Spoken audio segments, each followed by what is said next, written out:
Épître aux Hébreux, chapitre 5.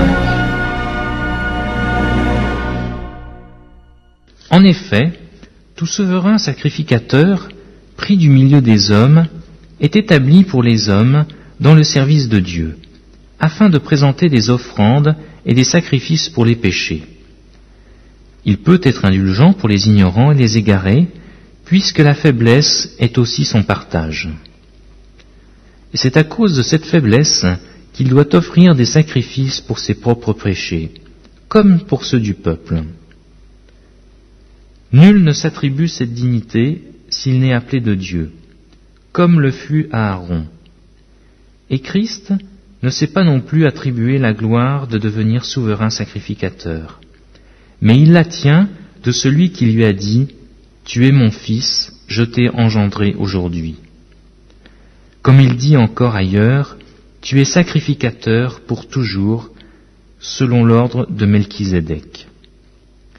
C'est lui qui, dans les jours de sa chair, ayant présenté avec de grands cris et avec larmes des prières, des supplications, à celui qui pouvait le sauver de la mort, et ayant été exaucé à cause de sa piété, a appris, bien qu'il fût fils, l'obéissance par les choses qu'il a souffertes, et qui, après avoir été élevé à la perfection, est devenu pour tous ceux qui lui obéissent l'auteur d'un salut éternel.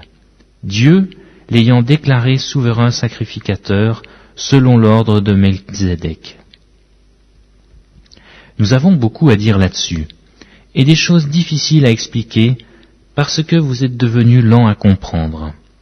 Vous, en effet, qui depuis longtemps devriez être des maîtres, vous avez encore besoin qu'on vous enseigne les premiers rudiments des oracles de Dieu. Vous en êtes venus à avoir besoin de lait et non d'une nourriture solide. Or, quiconque en est au lait n'a pas l'expérience de la parole de justice, car il est un enfant. Mais la nourriture solide est pour les hommes faits, pour ceux dont le jugement est exercé par l'usage à discerner ce qui est bien et ce qui est mal.